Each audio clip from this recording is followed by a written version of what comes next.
Las noticias, protagonistas y tendencias del momento.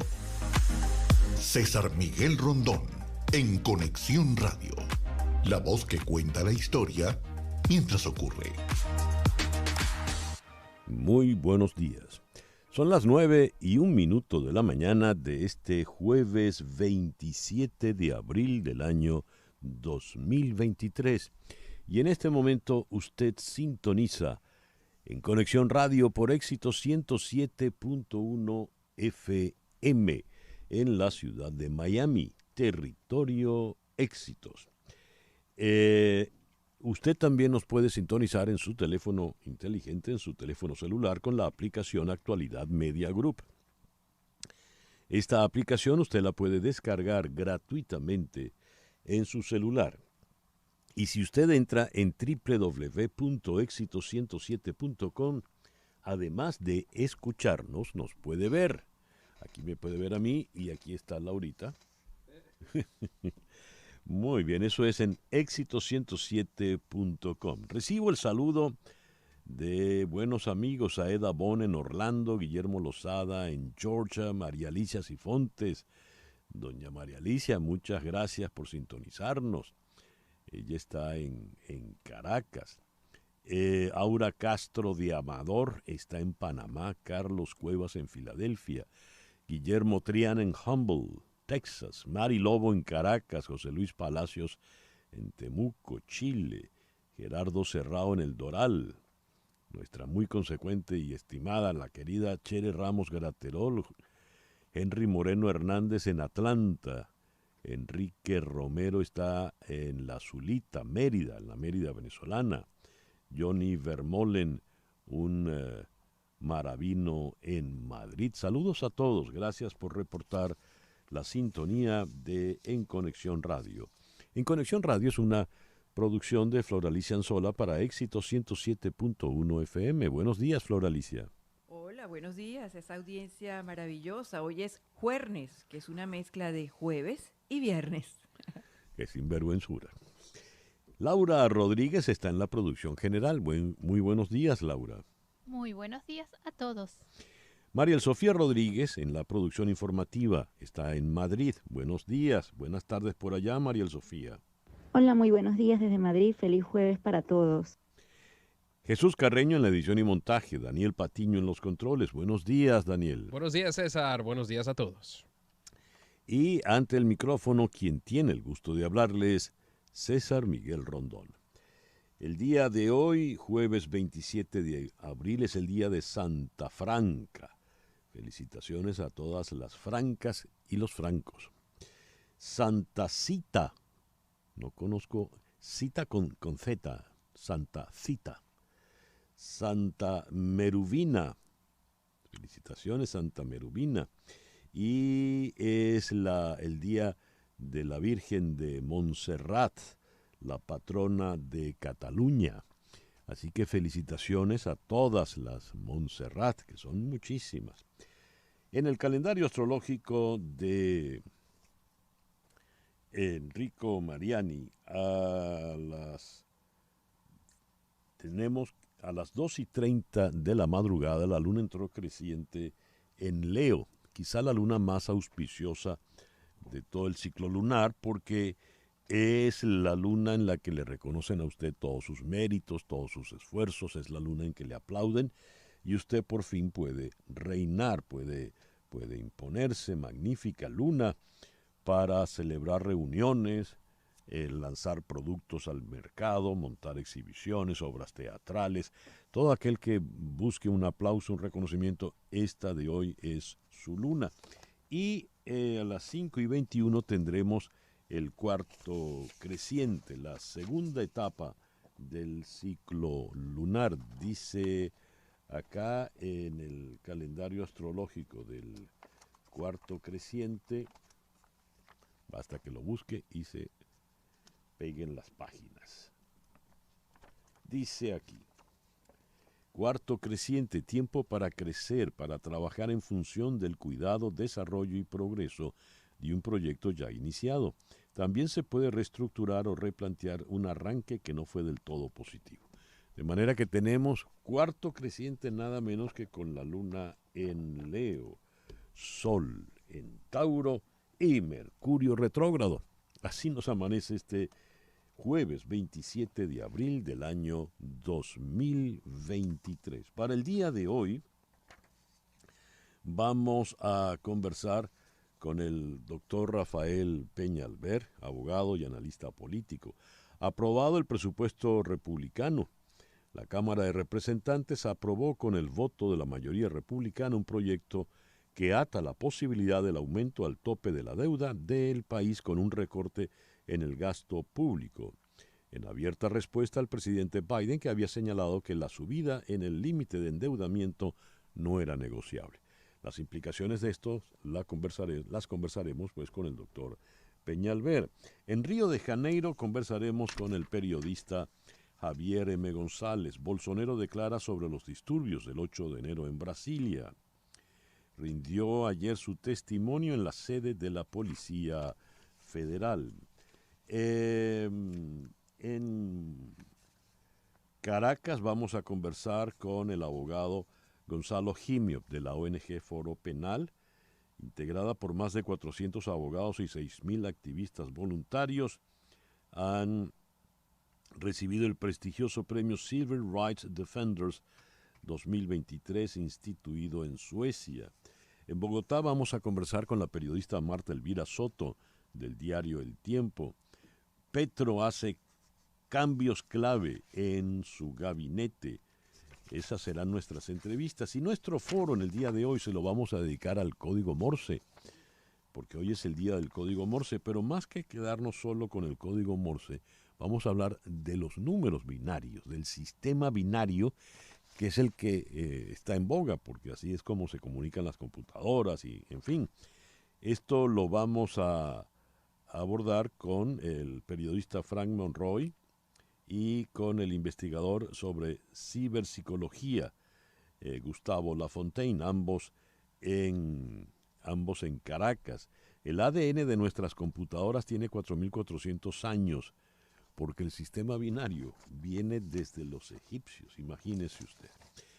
Eso pues será nuestro programa para el día de hoy. Cuando repasamos las efemérides de este día, tenemos que en 1521, en lo que hoy en día son las Filipinas, murió Hernando de Magallanes, quien a nombre de Carlos I de España llevaba la primera expedición que le daría la vuelta al planeta Tierra. Falleció y Magallanes era portugués. Por eso todos los portugueses en Venezuela son del Magallanes. No tiene nada que ver una cosa con la otra, pero en fin. Y entonces termina la expedición Juan Sebastián Elcano, español.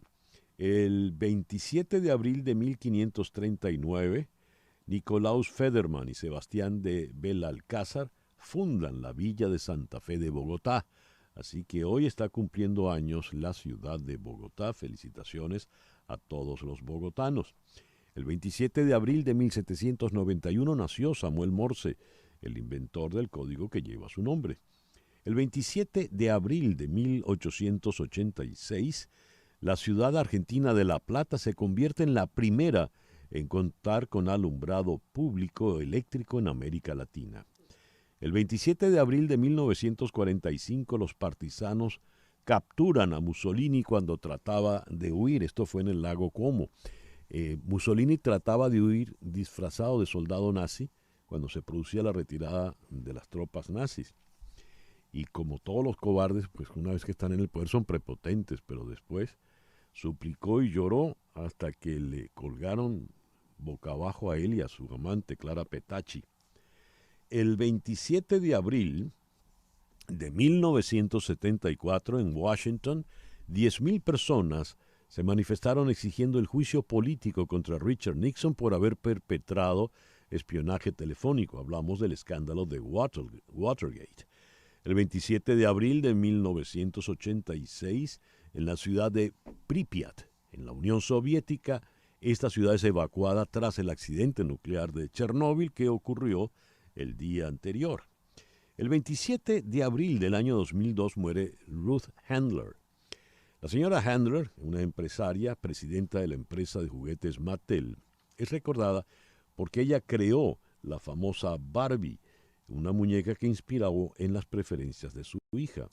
La Barbie se presentó al público el 9 de marzo de 1950 en la Feria de Juguetes de Nueva York, y la Barbie sigue hasta el día de hoy. Recién han lanzado al mercado una Barbie con síndrome de Down, una Barbie síndrome de Down, ¿no? Mira tú qué buen detalle. Y el 27 de abril del año 2014 fueron canonizados los papas Juan XXIII y Juan Pablo II. El 27 de abril de 1810 se compone la Bagatela para piano solo. Ludwig van Beethoven escribe para Elisa. El 27 de abril de 1942 nació en Estados Unidos el baterista James Keltner. La primera vez que supe de él fue en este disco, The Mac Dog and the Englishman, de Joe Cocker. El 27 de abril de 1948 nació Kate Pierson, vocalista, compositora, fundadora de la banda B-52. Y es la hora de llamar a Hani Martínez Ward. Hani, muy buenos días. Muy buenos días, feliz para todos. Y bueno, aquí está Hani Martínez Ward, su abogada de accidente con todas estas lluvias. Espero que no haya tenido un accidente, pero si lo tiene, si lo tuvo, recuerde que la ley solamente le da 14 días para hacer un reclamo, y llamar a la compañía de seguro no es suficiente. A lo mejor usted está esperando a ver si le van a arreglar el carro, a ver si le dan respuesta, pero la realidad es que muchas veces las compañías se demoran, dilatan todo y al final usted pierde todos los derechos. Así que no lo haga, busque a un abogado si no le cuesta un centavo. Le recomiendo que la llame a ella, Hani Martínez Ward, al 855-DOLOR55. 855-365-6755, le repito. 855-DOLOR55, que equivale a 855-365-6755. Hani, en Miami, los truenos, rayos, centellas en la madrugada fueron terribles. Si alguien chocó en ese momento, tuvo algún accidente, ¿puede llamarlos a ustedes a esa hora? Claro que sí, usted nos puede llamar 24/7, o sea, nosotros tenemos personal de fin de semana, en la mañana, en las noches, 24/7, porque los accidentes pasan en cualquier momento, y ahí es donde están las evidencias principales para ganar un caso.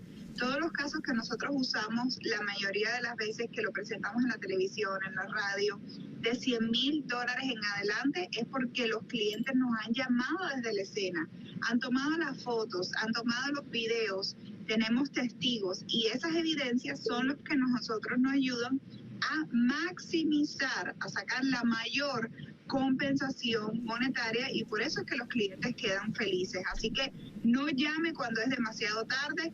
Desde la escena del accidente hace mucha diferencia. Repito los teléfonos de Hani Martínez Ward de The Ward Law Group, abogados especializados en accidentes. 855-DOLOR55, que equivale a 855-365-6755. Muchísimas gracias, Hani. Muchísimas gracias. El editorial con César Miguel Rondón.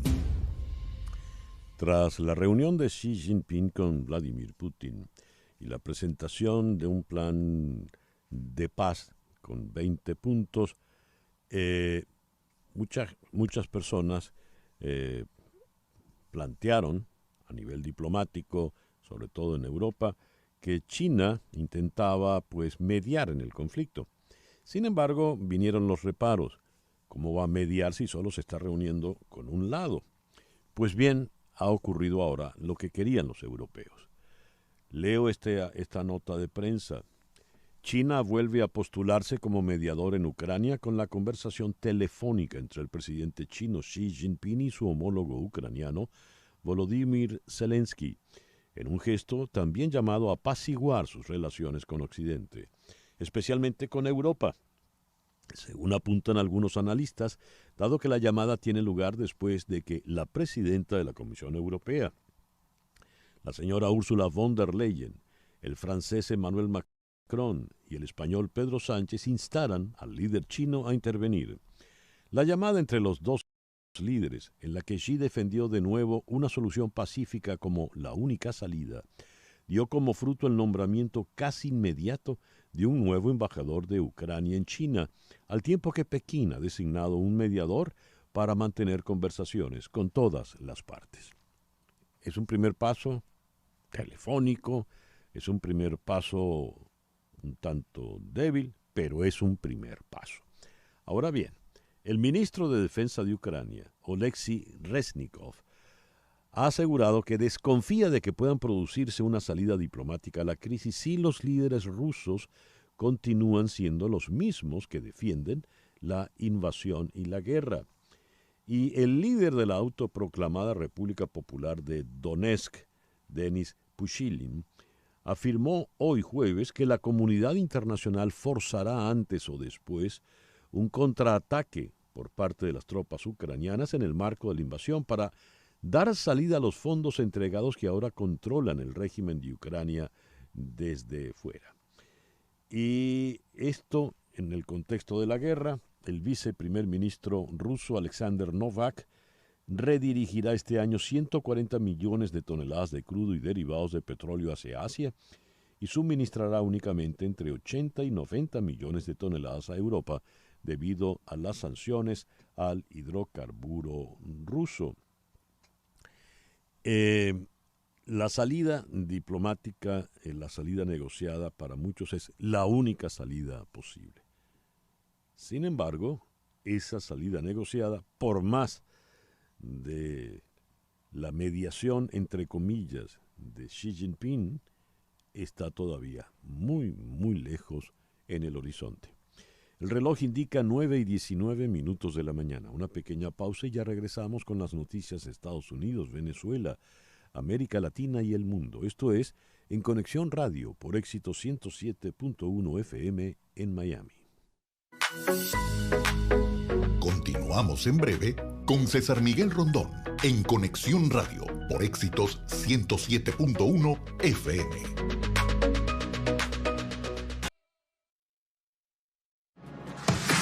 César Miguel Rondón, la voz que cuenta la historia mientras ocurre, está en Conexión Radio por Éxitos 107.1 FM. 9:21 de la mañana. Noticias de Estados Unidos con César Miguel Rondón en Conexión Radio. El presidente Joe Biden aseguró ayer miércoles que un ataque nuclear por parte de Corea del Norte contra Washington o sus aliados, como Seúl, sería el fin del régimen liderado por Kim Jong-un. Un tribunal estadounidense decidió que el expresidente Donald Trump no puede impedir que el que fuera su vicepresidente Mike Pence declare ante el gran jurado que investiga el papel del exmandatario durante el asalto al Capitolio en 2021. Según The Washington Post, el ex vicepresidente puede ofrecer información relacionada con las conversaciones que tuvo con un exmandatario y sus asesores el día del ataque y sobre la sugerencia del abogado de Trump, John Eastman, de que Pence podría haber impedido la confirmación de la victoria electoral de Joe Biden. La Cámara Baja, de mayoría republicana, aprobó ayer un proyecto de ley para subir el techo de deuda a cambio de amplios recortes del gasto público. Si bien la iniciativa tiene pocos visos de prosperar en el Senado, donde los demócratas son mayoría, el proyecto busca dar respuesta a uno de los desafíos más urgentes del país, que el pasado mes de enero alcanzó ese límite al dinero que el gobierno puede pedir prestado legalmente, lo que amenaza con abocar a la primera economía del mundo a un impago de su deuda pública. La iniciativa, que según la Casa Blanca será vetada por el presidente Biden si llega a su mesa, fue aprobada con el rechazo frontal de los legisladores progresistas y los votos de 217 conservadores, que tienen una ajustada mayoría en la Cámara. La aprobación en la Cámara Baja pone presión sobre Biden y el Partido Demócrata para negociar un compromiso que permita elevar o suspender el techo de deuda antes de que el país se vea abocado al impago. Biden debería sentarse y negociar. Hemos aprobado esto. Estamos muy por delante de la fecha límite. Somos la única parte que ha tomado medidas. Es una cita textual para Kevin McCarthy, el Speaker of the House, el presidente, pues, de la Cámara de Representantes. ¿Qué viene ahora? Esta decisión, ¿en qué condiciones deja al país? ¿Impago o no impago? En la línea telefónica está desde la isla Sanibel, en la Florida, en la costa del Golfo de México, está el doctor Rafael Peñalver, abogado y analista político.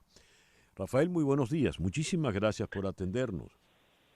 César Miguel, buenos días. Saludos a todos desde aquí, desde Sanibel, una isla que se está recuperando después del ciclón que la azotó el pasado 28 de septiembre. Poco a poco se ve el progreso. Y también estamos viendo poco a poco el progreso en Washington, porque para Kevin McCarthy, con el estrecho margen que tiene de operación en la Cámara de Representantes, pues sin duda ha sido un triunfo el poder presentar esta propuesta con el apoyo mínimo, pero el apoyo suficiente de 217 miembros del Congreso. Y eso le pone la presión al presidente Biden.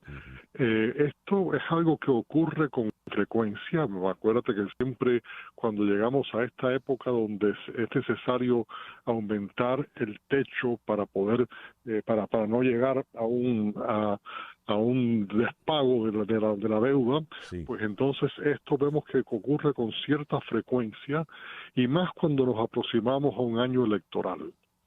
Pero sí, le ponen una presión a Biden, al presidente, que dice que él no iba a la mesa de negociaciones con una pistola puesta sobre su cabeza, de que si no aceptaba reducir los gastos, pues entonces que no le iban a aprobar el aumento del techo.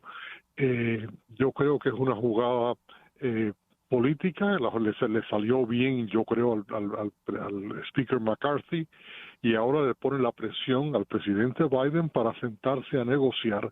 Los republicanos quieren que haya menos gastos, los demócratas quieren simplemente que les den el aumento del techo sin un compromiso previo de que van a reducir los gastos.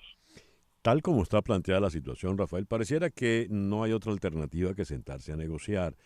Pero ¿qué se negociaría puntualmente? Porque decir reducir el gasto público, claro, es una frase muy amplia, ¿no? Muy general. Muy amplia y más cuando el gasto público, el 90% es intocable. Sí. Cuando el 90%, que es lo que se discute aquí, la deuda nacional norteamericana, el 90% del presupuesto está en cuestiones como, por ejemplo, el pago del seguro social, el pago de las partes del Medicare, cosas que nadie va a tocar. Entonces, lo que se discute es el 10% marginal y, por ejemplo, los republicanos quieren que se devuelva al presupuesto general los fondos que habían sido otorgados para combatir el COVID.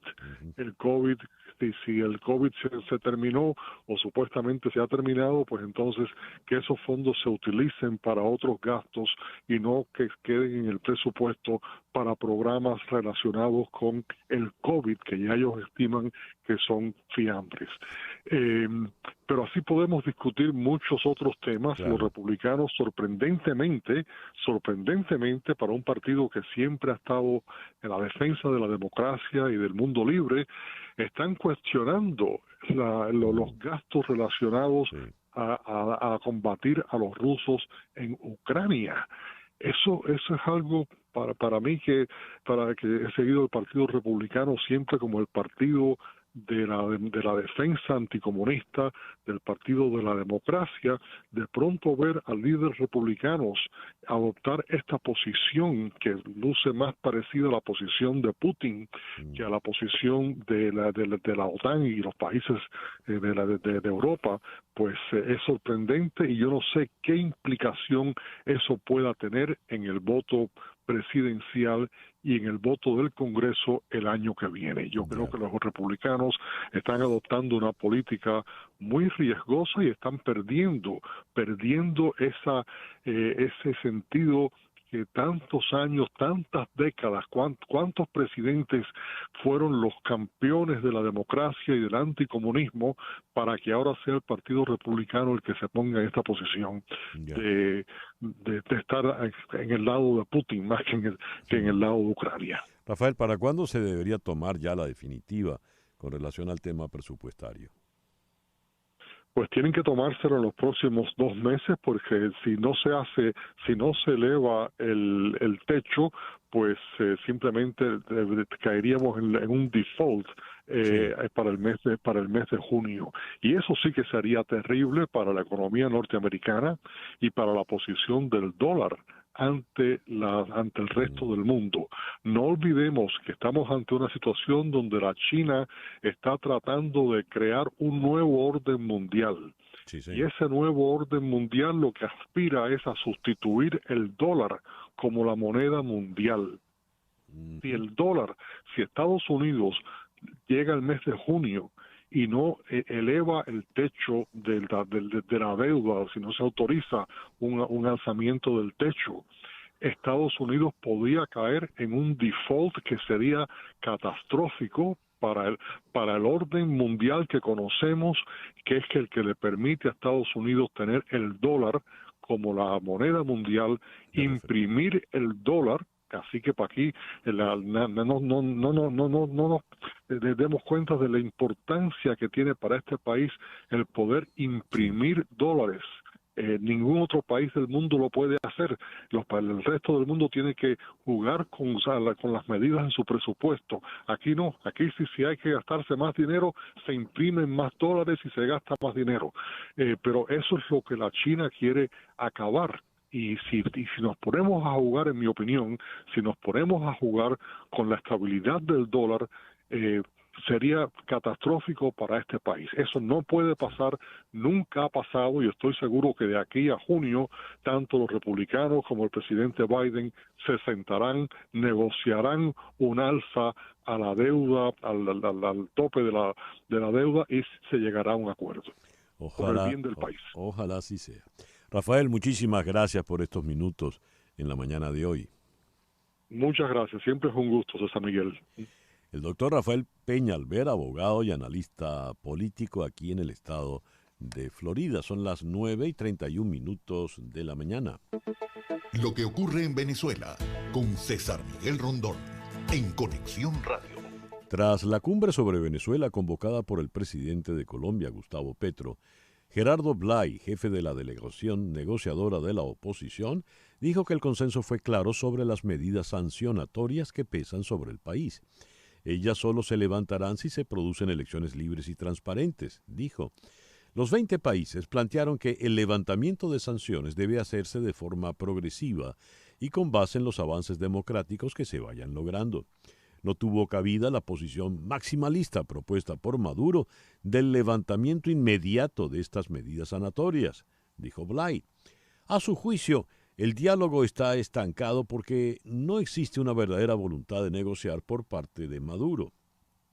Y dijo Blay, no es enviando mensajes maximalistas públicos a mí o a la delegación que los problemas de los venezolanos se van a solucionar. Fin de la cita.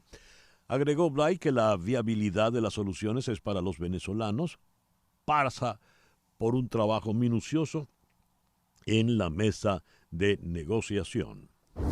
La presidenta peruana Dina Boluarte relacionó en unas declaraciones la llegada y presencia en el país de migrantes venezolanos y haitianos con la inseguridad ciudadana. Son lamentablemente los que están cometiendo estos actos delincuenciales, dijo en referencia a 800,000 extranjeros que llegaron a Perú en la etapa de gobierno de Pedro Pablo Kuczynski. La oposición de Venezuela, agrupada en la plataforma unitaria, rechazó las declaraciones de la presidenta de Perú, Dina Boluarte. El comunicado dice, desde la plataforma unitaria democrática de Venezuela, queremos rechazar lo expresado por la presidenta de Perú, Dina Boluarte, quien de manera irresponsable ha generalizado señalando a nuestros más de 1.200.000 hermanos venezolanos como principales responsables de hechos delictivos que han ocurrido en el hermano país. La alianza opositora aseguró que estas declaraciones pueden generar estigmas que desencadenan en crímenes de odio por xenofobia, poniendo en peligro las vidas de millones de migrantes venezolanos que están alrededor del mundo. La economía de Venezuela se contrajo 8.3% en los 3 primeros meses del año respecto al mismo periodo de 2022, tras 7 trimestres consecutivos de crecimiento, una caída que responde a la desaceleración del ritmo de producción de bienes y servicios, según informó el Observatorio Venezolano de Finanzas. 9:34 de la mañana. Lo que pasa en Latinoamérica, en Conexión Radio. La nueva enviada de Naciones Unidas para Haití, la ecuatoriana María Isabel Salvador, alertó del importante aumento de la violencia que se está viendo en el país y pidió el envío inmediato de una fuerza internacional que ayude a la Policía Nacional de Haití a combatir a las bandas armadas. El presidente de Colombia, Gustavo Petro, anunció el cambio de 7 de los 18 ministros de su gabinete, entre los cuales están algunas carteras importantes como Hacienda, Salud o Interior, y donde ahora asumirán, en su mayoría, personas que ya han ejercido cargos cuando él fue alcalde de Bogotá y que se asumen de su confianza. La mayoría de los ministros que dejan el gabinete son miembros o son cercanos a los partidos liberal, conservador y de la U, que no apoyan en el Congreso el proyecto de reforma de salud presentado por el gobierno y detonante de la crisis ministerial. Un juzgado salvadoreño instó el juicio contra el expresidente Mauricio Funes por presuntamente concertar una tregua con las pandillas o maras para reducir la tasa de homicidios del país centroamericano asediado por estos grupos criminales. Funes, que vive en Nicaragua bajo la protección de Daniel Ortega, quien en el año 2019 le otorgó la nacionalidad nicaragüense para evitar su extradición, no está presente en el juicio en el que también es procesado su exministro de Seguridad, el general David Mungía Payés. El expresidente brasileño Jair Bolsonaro rindió testimonio en la sede de la Policía Federal sobre sus acciones ante los ataques del 8 de enero a edificios del gobierno en Brasilia. Una semana después de la juramentación de su sucesor izquierdista Luis Ignacio Lula da Silva, partidarios de Bolsonaro asaltaron y vandalizaron los edificios del Tribunal Supremo, el Congreso y el Palacio Presidencial. 9:36. Las noticias del otro lado del mundo. En Conexión Radio. Los servicios de inteligencia del Reino Unido han afirmado hoy jueves que las fuerzas rusas han establecido posiciones de combate en los tejados de varios reactores de la central nuclear de Zaporilla, situada en el sur de Ucrania y que controla desde marzo del año 2022, por lo que han apuntado a que estas instalaciones estarían siendo integradas en una planificación táctica de defensa. El grupo yihadista Estado Islámico ha hecho un llamamiento a todos los grupos armados rivales a que se arrepientan y depongan las armas, un mensaje que afecta a su principal rival extremista en la zona, el Grupo de Apoyo para el Islam y los Musulmanes, JNIM, la filial oficial de Al-Qaeda en el Sahel. El ministro para Negev, Galilea y Resiliencia Nacional de Israel, el ultraderechista Yitzhak Wasserlauf, ha anunciado que presentará un proyecto de ley para convertir el sionismo en, cito, un valor guía y crucial en la toma de decisiones del gobierno de Benjamín Netanyahu. El ejército de China movilizó un par de buques de guerra para unos ejercicios conjuntos con la Armada de Singapur y para participar en una exhibición regional de seguridad marítima.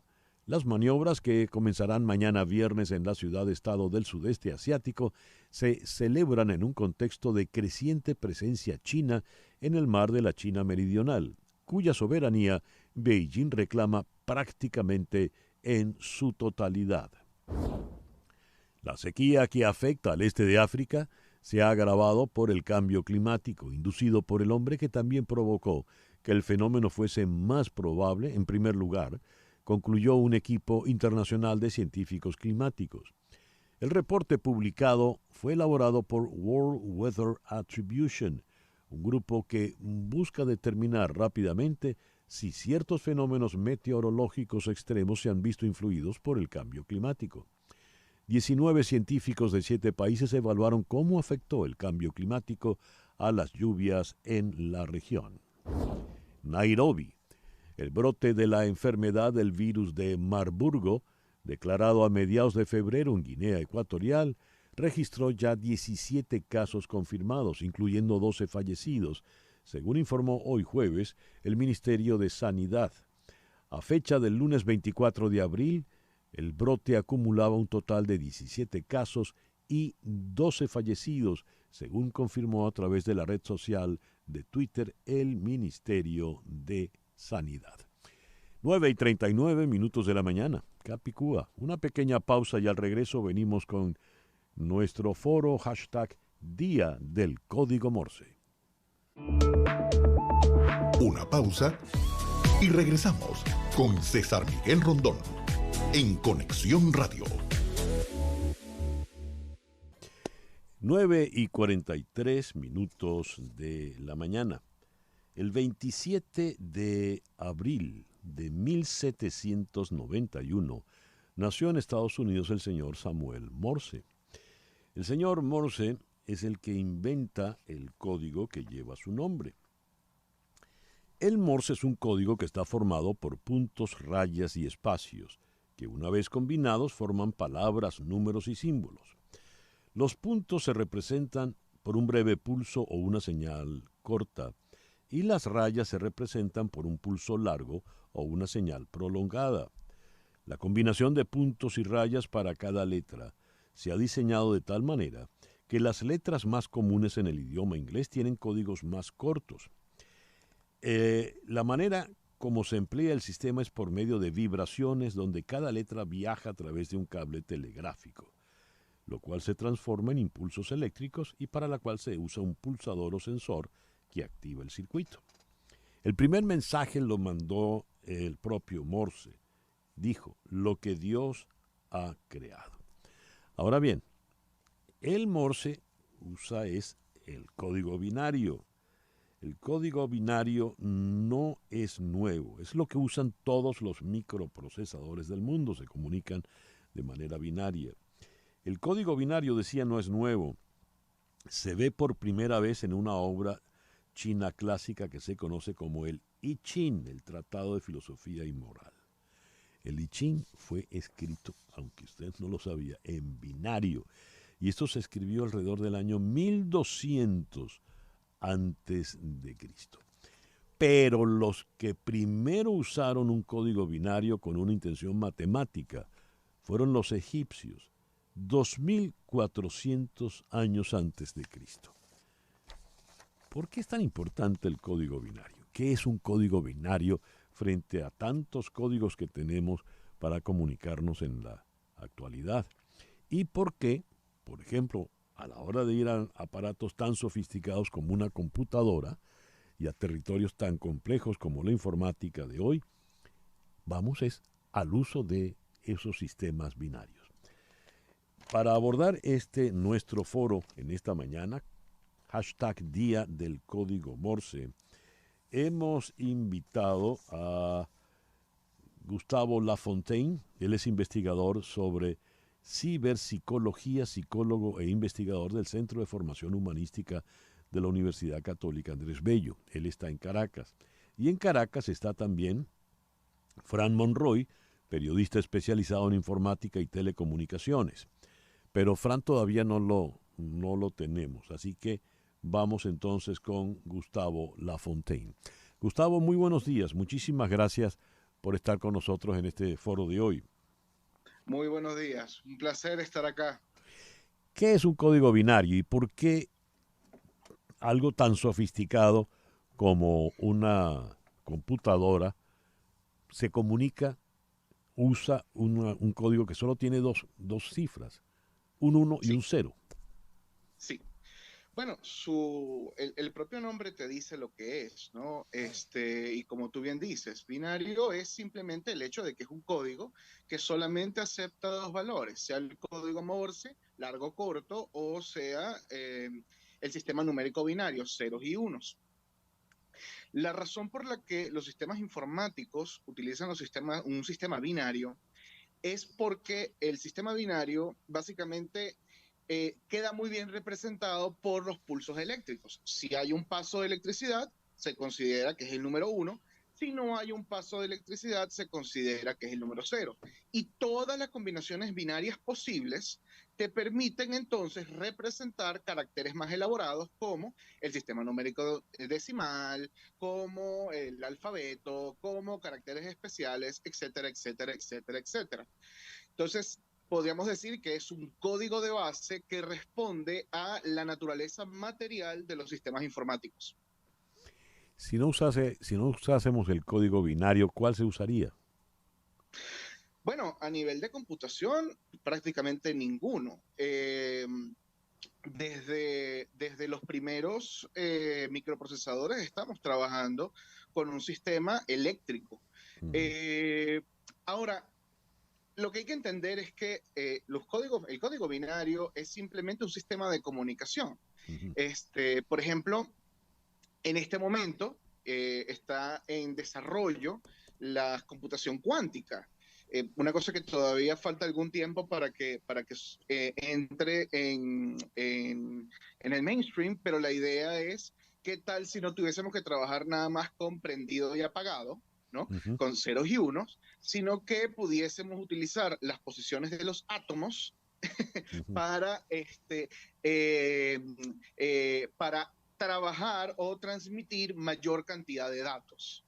Pero claro, una vez más, eso es un sueño a largo plazo, es algo que todavía está en los libros de ciencia ficción y que hay un montón de laboratorios que están trabajando en ello, pero que, bueno, el progreso científico lleva su tiempo, ¿no?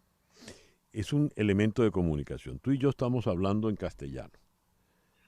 Y en castellano nos entendemos y nuestros oyentes hablan también en nuestro idioma español, castellano, y nos entienden. ¿Cómo sería si hablásemos en binario? Pero, ¿sabes? Estamos hablando en binario. A ver, explícamelo. Quiero decir, estamos conectados por Zoom y estamos teniendo esta conversación en dos lugares completamente distintos del planeta Tierra.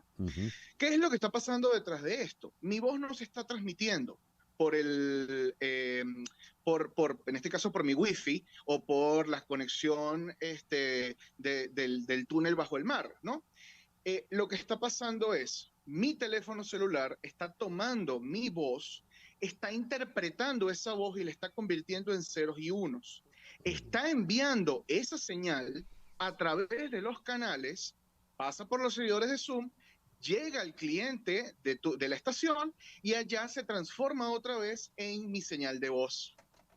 Ahora, es más sofisticado porque el que nos está oyendo en España, por ejemplo, o el que nos está oyendo en Australia en este momento, igual pasa ese fenómeno binario. Por supuesto. Y eso es lo maravilloso de esto, ¿no? Al final del día, lo que son nuestros dispositivos son intérpretes del código binario que lo convierten en un lenguaje que es más cómodo para nosotros los seres humanos. Incluso al final del día, el trabajo del programador es ese. El programador no trabaja con ceros y unos, el programador trabaja con un lenguaje de programación que es una abstracción, que es algo que el humano puede leer y entender y que después en algún momento del proceso se convierte en código de máquina. A ver, un ejemplo del código Morse, a partir del cual hemos montado este foro de hoy. Uno ve a los marineros, eso lo usan creo que todavía, con esas grandes lámparas y de un barco a otro abren y cierran de manera tal de que haya una luz más larga o una luz más corta. Lo hacen con extrema velocidad, uno no sabe cuál es la larga y cuál es la corta, porque todo va como muy, muy rápido. Al otro lado hay alguien que está traduciendo las letras que ese marinero 1 está mandándole al marinero 2.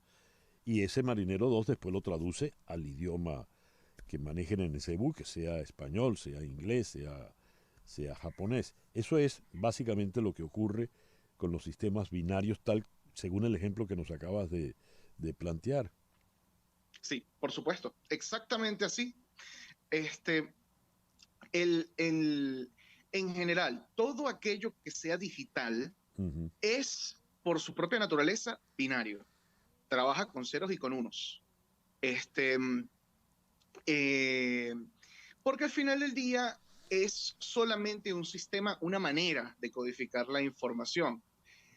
Ahora, por supuesto, gracias a Dios tenemos dispositivos y procesadores que son capaces de transformar eso en algo que es más natural para nosotros procesar, ¿no? Porque si no estaríamos aquí sentados con unas tablas punto, raya, raya, los punto. ceros y los unos.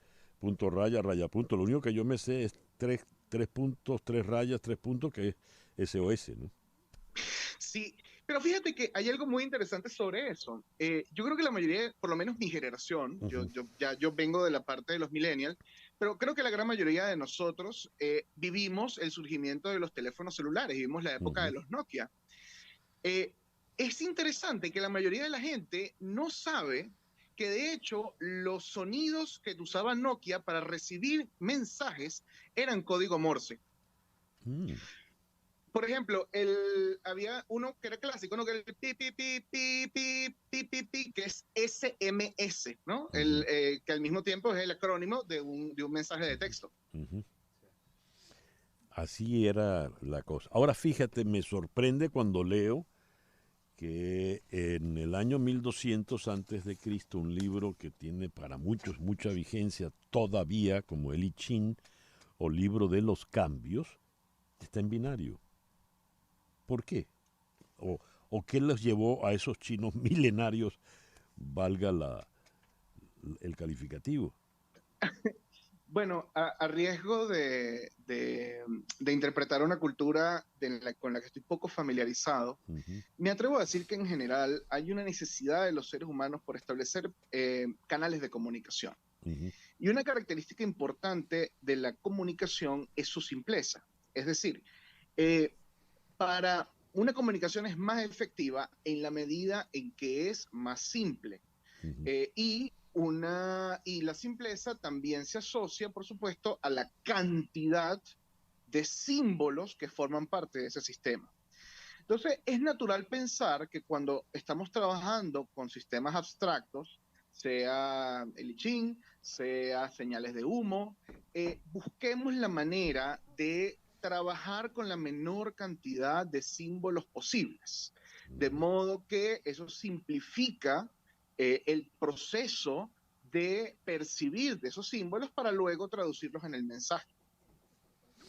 A ver, y más atrás todavía, 2400 años atrás, 2400 años antes de Cristo, los egipcios manejan sistemas binarios. Igual. Claro. Fíjate que eso es interesante, ¿no? Allí estamos viendo una tendencia antropológica. De repente hay algo ontológico en nosotros que nos invita en ciertos aspectos en pensar en dualidades, en díadas, ¿no? No por nada la dualidad es un referente tan prominente en las religiones del mundo. Muy bien. Hemos logrado hacer contacto después de mucho sufrimiento de Laurita con Fran Monroy, periodista especializado en informática y telecomunicaciones, conductor del programa de radio y televisión Código Abierto. Fran, muy buenos días. Gracias por estar con nosotros. Buenos días, César. Buenos días, Miami. Fíjate, que te llame César Miguel Rondón es algo muy especial y uno trata de llegar temprano, porque yo soy el sueño, la fantasía sexual de todos los productores, porque llego temprano, hablo de corrido. El problema fue que me llamó CanTV para resolverme una avería, y eso sí es más raro. Entonces, evidentemente, tú comprenderás que mi nivel de asombro es demasiado grande. Entonces, uno tiene que armar una pataleta en Twitter para que de repente te justifiquen cómo se robaron 7 líneas que eran de tu papá en las oficinas, o sea, que eran de mi papá en lo que fueron sus oficinas, y que hasta el mes pasado estaban pagadas correctamente, pero ayer súbitamente desaparecieron. Un técnico nos dijo, usted se fregó, porque aquí en este edificio se roban mucho las líneas. Como comprenderás, que Cantv haya resuelto en 12 horas llamarme, es un milagro que todavía no lo creo. Así que ahora sí podemos hablar de código Morse. Muy bien, tu programa se llama Código Abierto. ¿Por qué Código Abierto? ¿Por qué un programa de informática tiene que llevar un nombre tan particular? Básicamente por dos razones. Una, porque ya tú sabes de qué es el programa. Y dos, porque mi programa es un programa para expertos y no tanto. Entonces todo el mundo puede acceder al código fuente, como bien dice, de la tecnología. Porque la tecnología es transversal. La tecnología, hoy en día, en nuestra mano, en el celular nuestro, tenemos más poder de cómputo que lo que puso al hombre en la luna. Entonces, la tecnología está en cada uno de los pasos de nuestra vida. Y la idea y la ventaja y el distintivo de mi programa es que nosotros transversalizamos la tecnología y te decimos que cualquiera, sea experto o no, puede utilizarla, aprenderla y enseñarla y convertirse en un agente multiplicador. Y por eso el código abierto es tecnología para expertos y no tanto. Ya. Por ejemplo, hemos estado hablando con Gustavo Lafontaine. Si no los conocen, los presento en este momento. Gustavo, Fran Monroy. Mucho gusto. Un placer, Gustavo. Sé que estás en la Católica y que debe ser familia de María Eugenia Rodríguez Lafontaine. Pues sí, de hecho sí. Bueno, sí sabía algo. Bien, vamos a hacer una pequeña pausa. Y al regreso me gustaría entonces que hablásemos de las aplicaciones actuales de ese código binario, sobre todo, por ejemplo, en lo que refería Fran Monroy, sorprendido de que CanTV se haya molestado en resolverle una avería, un inconveniente. ¿De qué manera funcionan a la fecha de hoy elementos de censura, control en estos elementos binarios? Ya regresamos con nuestro hashtag Día del Código Morse. En un momento regresamos con César Miguel Rondón en Conexión Radio por Éxitos 107.1 FM. Canero Fadul Immigration se especializa en visas de inmigrantes, de empleo, talento e inversión, entre otras. Llame al 305-579-9218 y obtenga la primera consulta gratis.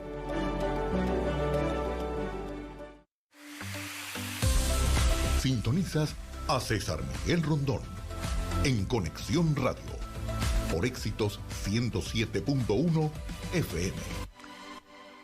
Son las 10:03 de la mañana. Hablemos de Betty Car.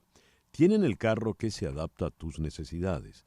Te lo entregan con la mecánica al día, pulido, limpio y con garantía. Pero lo mejor de todo es que no necesitas ni social ni crédito. No tienes de qué preocuparte. Ellos se encargan de todo.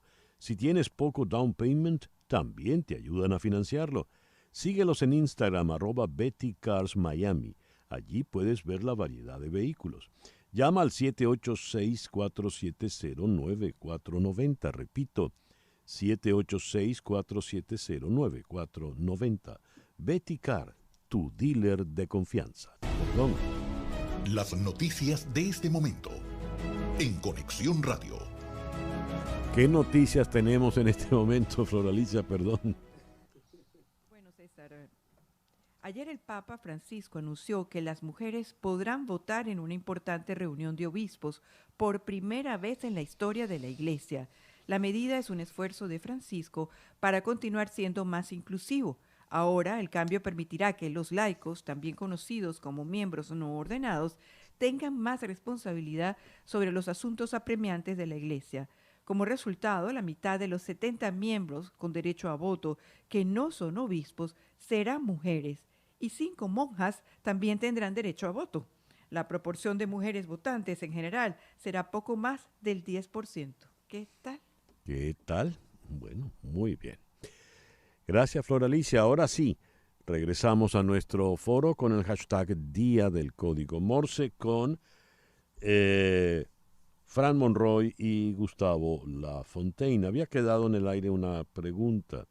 Este código binario con el cual hablamos prácticamente hoy en día por todos estos medios electrónicos, las computadoras, los microprocesadores, en fin, se presta, es más fácil espiar, controlar cualquier mensaje así o todo lo contrario. Comenzamos con Fran Monroy. Pregunta, por cierto, a partir de We Are the World, recuerda que los maracuchos también en 1985 hicimos nuestro tema compuesto por Ricardo Portillo que se llama Somos la Gaita, para que sepáis.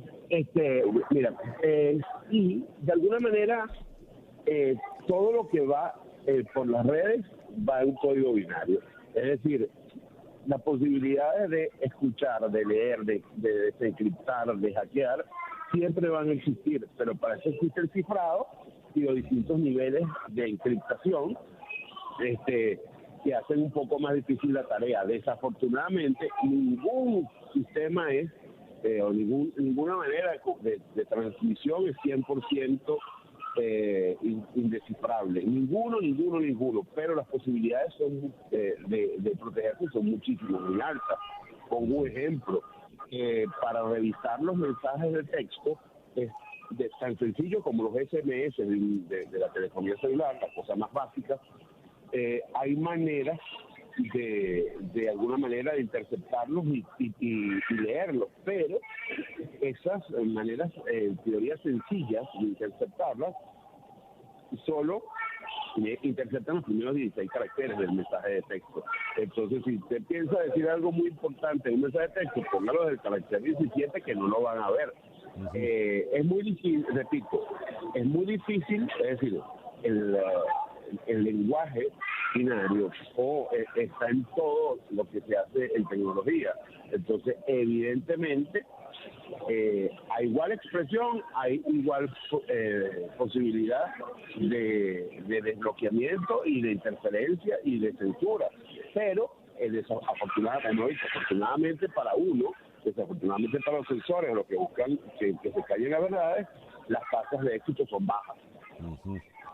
Me gustaría, hablaba Fran Monroy, me gustaría tu opinión al respecto, Gustavo Lafontaine. Sí, claro. La verdad es que estoy completamente de acuerdo con Fran. Obviamente esto es una forma de carrera en escalada, ¿no? Los sistemas de ciberseguridad están constantemente creciendo y son una eterna preocupación en el mundo del desarrollo de software, pero en paralelo la decriptación, el secuestro de datos también está en constante proceso de avanzada. Por ejemplo, ahorita la última generación de chipsets gráficos han básicamente reducido considerablemente el tiempo que se tarda en decriptar, por ejemplo, algo utilizando el método que se llama fuerza bruta, ¿no? Que es probar todos los métodos, todas las combinaciones posibles hasta dar con la llave que te permite decriptar la información. Ahora, eso no significa que estamos expuestos, significa que, bueno, una vez más, en la medida que la tecnología vaya avanzando y el poder de procesamiento vaya aumentando, se desarrolla en paralelo sistemas de seguridad que están allí para protegernos. Ahora, hay un tema importante, ¿no? Y es el tema de, como había comentado antes, el Internet es al final del día una gigantesca abstracción. Sus imágenes, su texto son solamente imágenes, son solamente representaciones que detrás esconden código binario. Pero el programador puede escoger qué es lo que muestra y qué es lo que no muestra. Entonces, siempre está el problema de no sabemos qué tipo de vulnerabilidades están corriendo en el código que está debajo del software.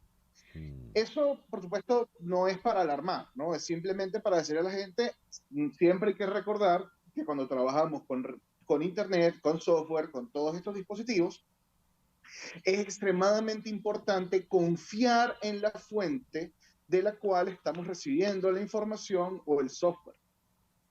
¿De qué manera confiamos? Como tú dices, el programador elige qué va a mostrar y qué no va a mostrar. ¿Quién es el programador? Gustavo. Bueno, básicamente la persona que desarrolla el software o la institución que desarrolla el software.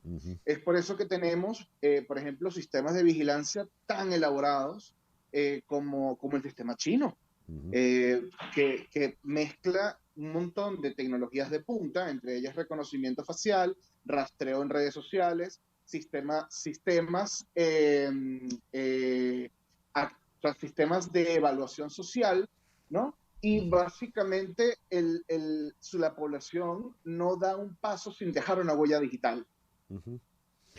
¿Qué nos puede? Hablaba Gustavo Lafontaine. Le pregunto a Fran Monroy, por ejemplo, cuando hablamos de códigos, dice Gustavo, todo esto es una abstracción porque todo está por sistemas binarios, incluido, por ejemplo, un código QR. ¿Qué es un código QR, Fran? Caramba, un código QR es básicamente un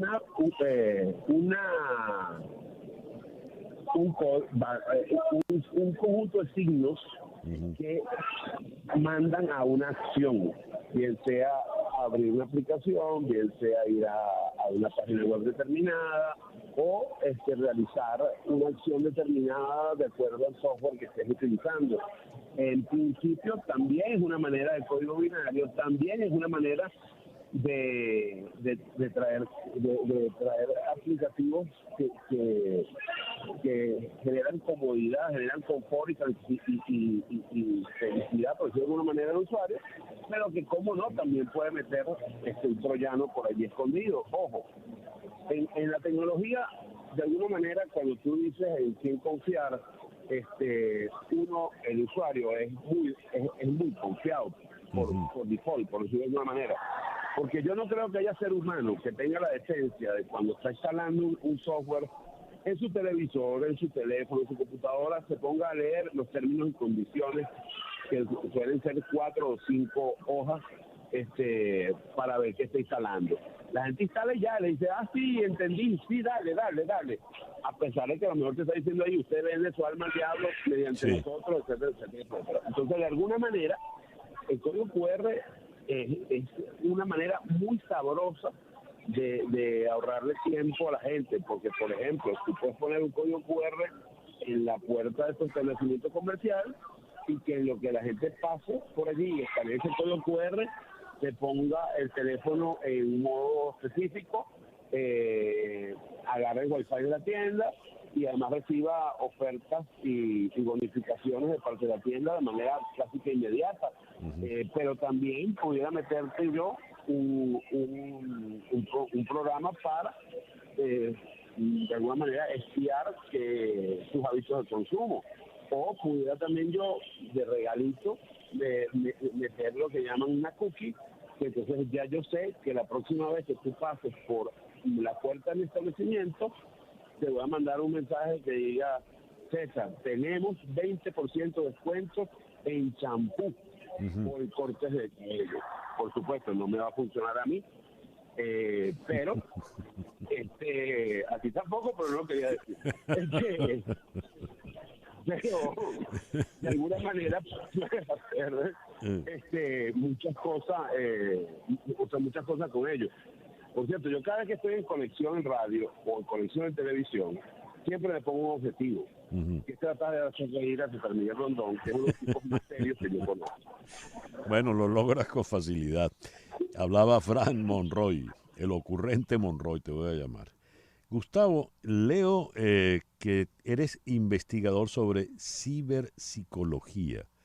¿Qué es ciberpsicología, Gustavo? Psicología que se enfoca en estudiar la relación entre los seres humanos y la tecnología.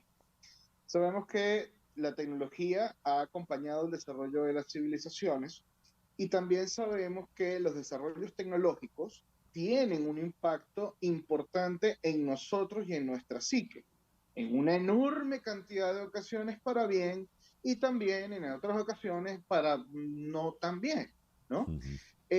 Entonces es básicamente entender que la relación entre el humano y la máquina no es una relación de servidumbre, sino que es una relación en dos vías. La máquina, yo tengo control sobre la máquina, sobre el software, sobre el dispositivo, sobre la tecnología, pero al mismo tiempo ella tiene un impacto sobre mí, sobre mi estilo de vida y sobre mi salud mental. No estamos hablando de inteligencia artificial todavía. Pues sí, también, por supuesto que sí, porque es algo, a ver, el psicólogo tradicionalmente no trabaja la inteligencia artificial. Eso es más bien una subdisciplina de las ciencias de la computación. Ahora, la implementación de la inteligencia artificial es algo que ha cobrado mucho auge en la psicología en los últimos años, especialmente cuando la utilizamos para el procesamiento del lenguaje natural. El ejemplo que siempre coloco, si una persona habla de temas relacionados con el suicidio en redes sociales, puede disparar una alarma que hace que una inteligencia artificial que está allí, un algoritmo, reconoce que esta persona está utilizando ciertos términos y le dice, mira, por favor, busca ayuda, me estoy dando cuenta que está pasando algo. Ese es un sistema de detección muy sencillo, pero es una medida muy importante para generar una red de protección para una persona que de otra manera puede estar vulnerable. Ya. Y la máquina influye sobre mí, tú dices, influye sobre mi ritmo de vida. ¿Hasta qué punto? Bueno, voy a poner un ejemplo muy extremo, ¿no? Hay personas que han muerto por inanición por jugar horas y horas y horas frente a una computadora.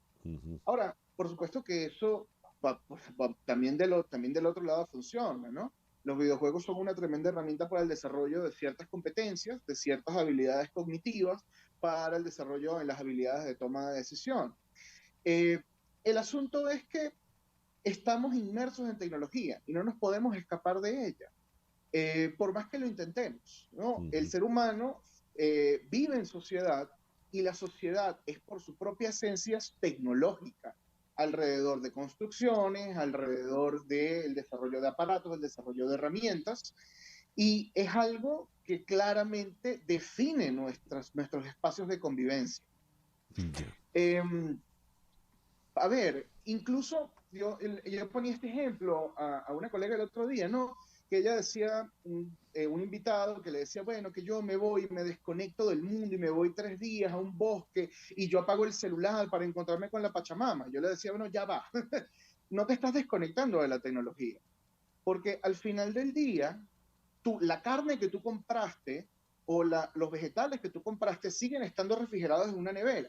Y eso te da el confort de saber que te puedes perder 3 días en el bosque y vas a regresar y vas a tener tu nevera perfecta, ¿no? Más desconectados estuvimos los venezolanos con el apagón de 7 días. Ahí sí tuvimos un rollazo porque estábamos completamente desconectados y sin el bosque. Aparatos. Y sin el bosque. Sí. Gracias, Gustavo, por acompañarnos en esta mañana. Gustavo Lafontaine, investigador sobre ciberpsicología en el Centro de Formación Humanística de la Universidad Católica Andrés Bello.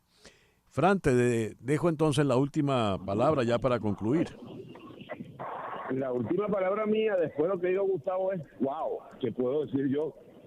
Realmente de esto podemos hacer un podcast de 48 horas, entre otras cosas porque sí, la computación, la tecnología influye en nuestro estilo de vida tanto. A mí no me ha dado lo de la inanición, no he podido, pero sí creo que empiezan a saber las máquinas más de ti que tú mismo de ti, cuando te adivinan en base a patrones, te adivinan gustos, te adivinan maneras de pensar, de alguna manera, bueno, tan sencillo como Spotify. Spotify sabe más de música que yo y sabe más de lo que me gusta a mí la música que yo. En estos días conseguí un tema que yo tenía más de 20 años buscándolo, que no lo escuchaba desde las noches, de por allá en más de 30 años, como cuando estaba en el colegio. Entonces, de alguna manera, si estamos en una dependencia, ya no es una servidumbre, pero como digo yo siempre, con mesura todo se va a funcionar bien, con mesura todo te va a funcionar a la lógica, y eso sí, tratando de sacarle provecho a la tecnología lo más que se pueda, porque de alguna manera hay que recordar que esto es un hecho tan transversal que cualquiera hoy puede ser un experto tecnológico sin mucho esfuerzo. Y la biblioteca de Alejandría y Grande está en YouTube, listo pollo. @Monroy, por cierto, para que me sigan. Y siempre un placer estar al aire contigo en conexión, donde sea, en televisión o en radio, César. Muchas gracias, Fran. Fran Monroy, periodista, conductor de Código Abierto. Fran Monroy y Gustavo Lafontaine nos acompañaron en el foro de hoy, #Día del Código Morse. 10:22 de la mañana, una pequeña pausa y ya regresamos en Conexión Radio por Éxito 107.1 FM. En un momento regresamos con César Miguel Rondón en Conexión Radio por Éxitos 107.1 FM. Estamos en Conexión Radio con César Miguel Rondón. Al leer las noticias de América Latina, reparamos en esta. El expresidente brasileño Jair Bolsonaro rindió ayer testimonio en la sede de la Policía Federal sobre sus acciones antes de los ataques del 8 de enero a los edificios del gobierno en Brasilia. Para algunos es como una especie de un 6 de enero, pero versión brasileña.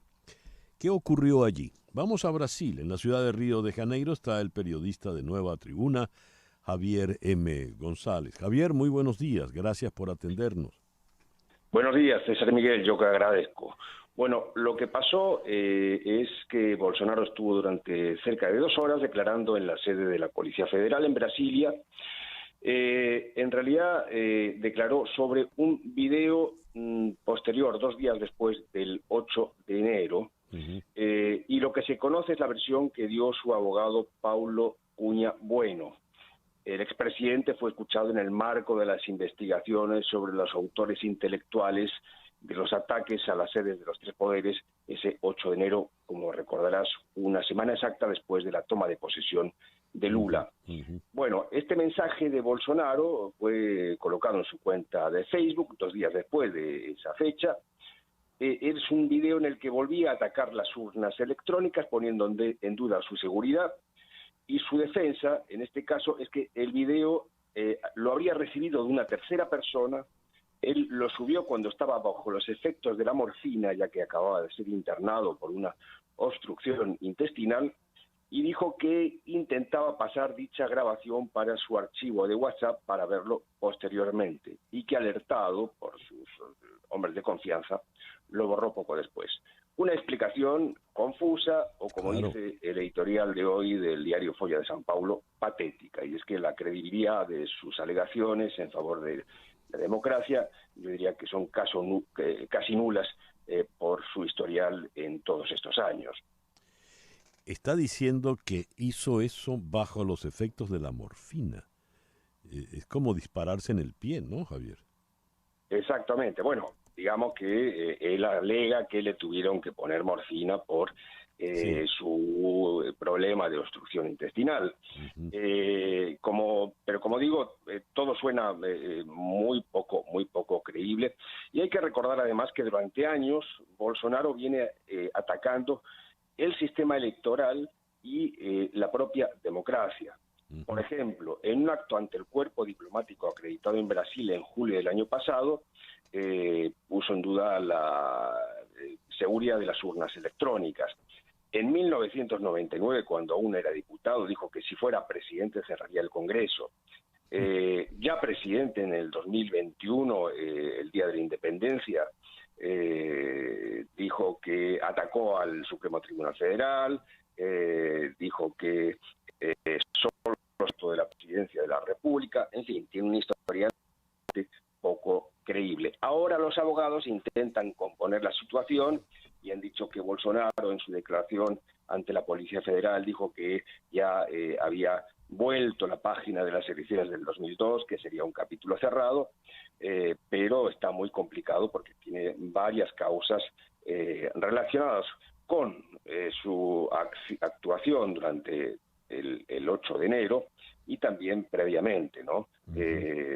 No solo eso, es decir, hay investigaciones tan diferentes como, por ejemplo, una incitación a la violación del secreto por una investigación sigilosa y hasta una vieja acusación que todavía está abierta por incitación a la violencia, por haber dicho que una diputada del Partido de los Trabajadores no merecía ser violada porque era muy fea.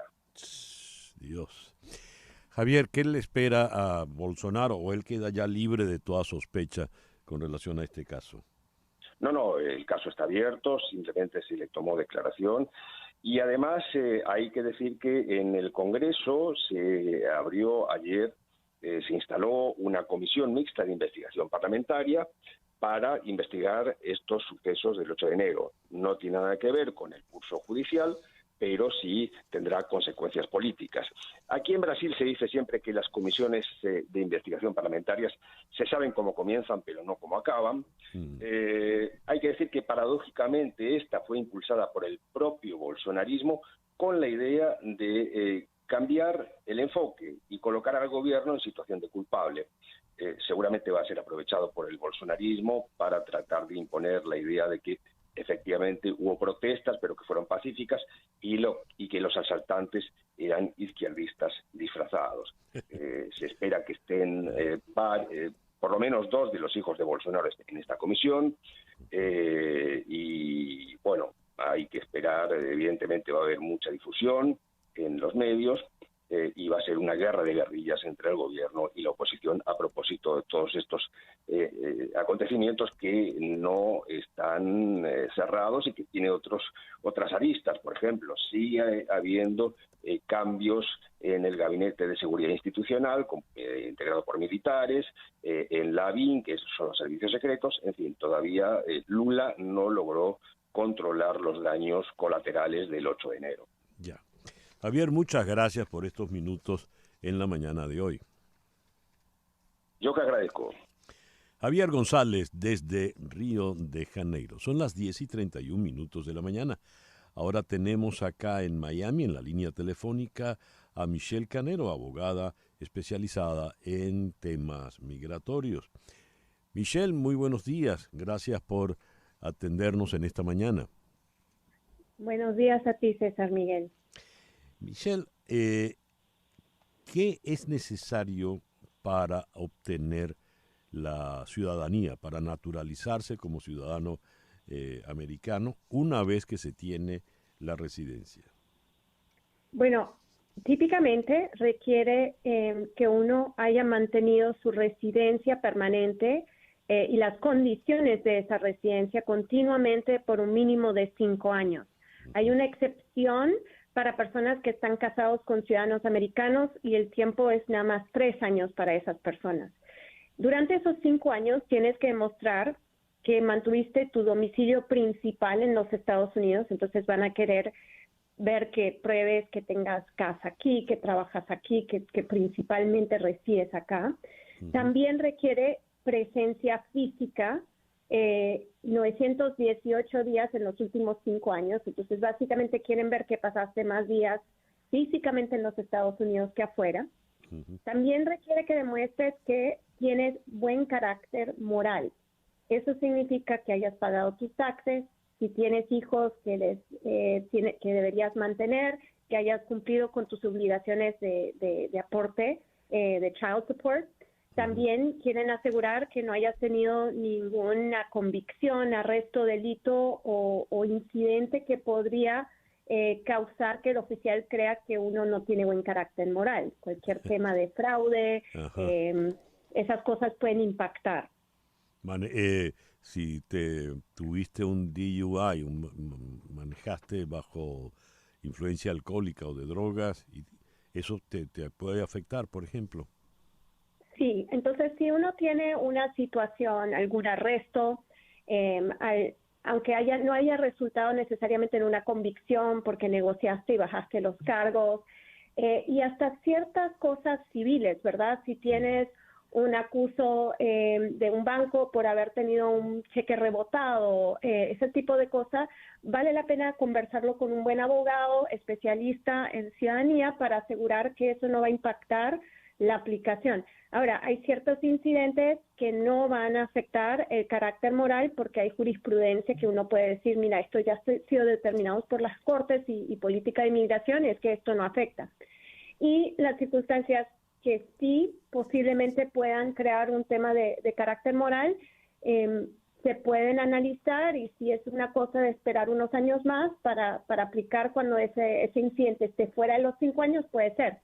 Pero también es importante saber que como la residencia es condicional, es importante de cualquier instante en el cual te encuentras con una situación criminal, arresto o lo que sea, siempre consultar con un abogado de inmigración, porque aunque no haya ocurrido en el momento, es posible que un arresto o una convicción, aunque sea negociado con el Departamento de Justicia para reducir los cargos o evitar ir a la cárcel, esas negociaciones pueden tener un impacto adverso en la condición del inmigrante y pueden resultar en una deportación.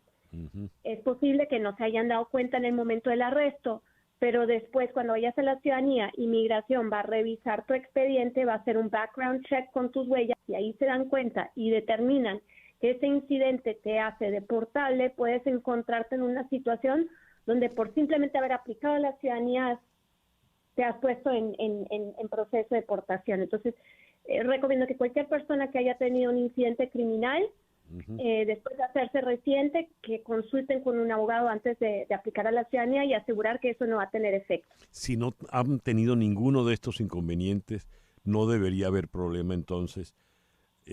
Con tal que cumplan las condiciones, no deberían haber problemas. Otro tema, obviamente, es asegurar que la residencia se obtuvo legítimamente, ¿verdad? Claro. Entonces, hemos visto muchos casos de matrimonios que posiblemente no eran legítimos, que se aprobaron, y después hay evidencias en las redes sociales que cuando uno va a aplicar a la ciudadanía, inmigración se da cuenta que esta persona posiblemente estuvo con otra cuando le aprobaron la residencia. Ese instante pueden revocarte la residencia. Igual pasa mucho con certificaciones laborales, hay muchos gestores en la calle que se presentan como abogados o especialistas que coordinan o que amigos o conocidos o compañías soliciten a extranjeros, y este fraude de certificación laboral, cuando lo analizan en la ciudadanía, estamos viendo que si inmigración se da cuenta que la compañía no estaba abierta, que hay algo raro en el caso, que la persona no trabajó ahí, hemos visto casos de personas que les han iniciado deportación, revocación de su residencia en la ciudadanía porque determinan en ese instante que la aplicación inicial no fue legítima. Entonces, siempre es bueno consultar con un abogado si tuviste algún problema o un inconveniente cuando tuviste tu residencia que te da dudas, sí o no, pueden reevaluar el caso de una manera que puede perjudicarte. Muy bien. Michelle, muchas gracias por atendernos. Anoten, por favor, los teléfonos de Michelle Canero, abogada de inmigración, 305-579-9218. Repito, 305-579-9218, o escriban a inmigraya@canerofadul.com. Gracias, Michelle. Gracias a ti, César Miguel. Que tengas excelente resto de tu mañana. Gracias. 10:38. El Foro Penal, la ONG integrada por más de 400 abogados y 6,000 activistas voluntarios dedicados a defender los derechos humanos y a tratar de proteger a los presos políticos, va a recibir en el próximo mes de mayo el prestigioso premio Civil Rights Defenders 2023, instituido en Suecia. En la línea telefónica, miembro fundador del Foro Penal, está el abogado Gonzalo Gimio. Gonzalo, muy buenos días. Gracias por atendernos. Hola, muy buenos días. César Miguel, un placer estar con ustedes. En primer lugar, enhorabuena. Felicitaciones por tan merecidísimo reconocimiento. Bueno, muchas gracias. No solo en mi nombre, en nombre de Alfredo, sino en nombre de todos estos voluntarios que son básicamente la columna vertebral del Foro Penal y que son los que todos los días, las 24 horas del día, están pendientes de atender a las víctimas de violaciones a los derechos humanos en nuestro país. El trabajo ha sido un trabajo a lo largo de los años y básicamente han puesto ustedes el ojo en el caso de los presos políticos. leo que hay 284 presos políticos, 2 más que la semana pasada. ¿Cómo es eso? De una semana a otra, 2 presos políticos más. Sí, lo que sucede en estos casos, César Miguel, fíjate que no se han producido nuevos arrestos, ¿no? En lo que transcurrió esta semana. Lo que sucede en estos casos es que el Foro Penal analiza las causas de las personas que nos remiten voluntariamente la información sobre sus situaciones particulares, ¿no? Entonces estamos continuamente revisando casos, revisando causas. Nos llegan muchísimas denuncias semanalmente sobre situaciones que podrían estar dentro del espectro de lo que es la represión por motivos políticos, y poco a poco vamos analizando esas causas, vamos revisando los casos, vamos revisando los expedientes, y entonces lo que pasa, por ejemplo, como pasó en esta semana, es que encontramos méritos para considerar que 2 personas adicionalmente, en este caso son 2 personas vinculadas a el caso muy famoso de la Operación Gedeón, pues nos remitieron sus informaciones, nos remitieron sus datos, y después de analizarlos nos dimos cuenta de que en efecto corresponden ciertamente sus causas al perfil de persecución de prisión por motivos políticos. Estos 284 detenidos, presos políticos, ¿dónde están? Bueno, están repartidos en todo el territorio nacional, ¿no? La gran mayoría de ellos están en el SEBIN, en la DIGESIN. También tenemos un grupo muy importante de presos políticos en Ramo Verde, pero hay presos políticos en todo el país. Tenemos en La Pica, allá en el estado Monagas, tenemos también en el Zulia, tenemos en todo el territorio nacional, tenemos dispersos presos políticos. ¿Qué es lo que pasa? Que una de las estrategias del poder en estos casos ha sido la de más o menos tratar de centralizar todas estas causas en Caracas con los jueces que, bueno, pues le son afectos al poder, esta jurisdicción especial contra el terrorismo, porque recordemos que a estas personas básicamente se les trata indebidamente como terroristas. La mayoría de estos tribunales contra el terrorismo pues están aquí en Caracas, entonces casi todos los presos terminan recibiendo el envío de sus causas a Caracas, ¿no? Pero para la tramitación judicial, lo que no quiere decir que necesariamente estén presos en Caracas, lo cual genera pues muchísimos inconvenientes, porque solamente esperar los traslados de estas personas para que sus procesos avancen pues cuesta mucho, ¿no? Y además pone a las familias en una situación bien precaria, porque tenemos personas que viven, por ejemplo, vivieron toda su vida en el Zulia, que tienen sus casos aquí en Caracas. ¿Cómo hacen esas familias, esas personas allegadas a estas otras personas pues que están privadas arbitrariamente de su libertad para controlar el juicio aquí en Caracas? Pues es muy difícil, ¿no?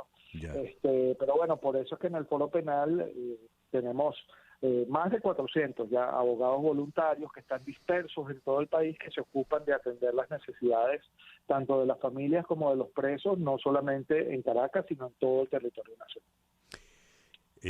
Gustavo, gracias por... Gonzalo, perdón, gracias por estos minutos en el programa de hoy, y de nuevo nuestra más cálida felicitación para todos ustedes allí en el Foro Penal venezolano. Gracias. Muchísimas gracias a ti, César Miguel, de verdad que sí. Muchas gracias. Gonzalo Jimio, abogado, miembro del Foro Penal, habló desde Caracas. 10:43 de la mañana, una pequeña pausa y ya regresamos en Conexión Radio. Una pausa y regresamos con César Miguel Rondón en Conexión Radio. Son las 10:46 de la mañana. Fe y Alegría celebra 68 años trabajando por la educación en Venezuela, y queremos invitarte a apoyarlos comprando su rifa anual de manera virtual. Quienes quieren participar y están fuera de Venezuela deben ingresar a www.rifa.feyalegria.org y allí pueden comprar sus tickets. Con tu aporte colaboras directamente con la educación de más de 115,000 estudiantes de las escuelas de Fe y Alegría. Como los premios solo estarán disponibles en Venezuela, si resultas ganador puedes donarlos a familiares o amigos o directamente a Fe y Alegría.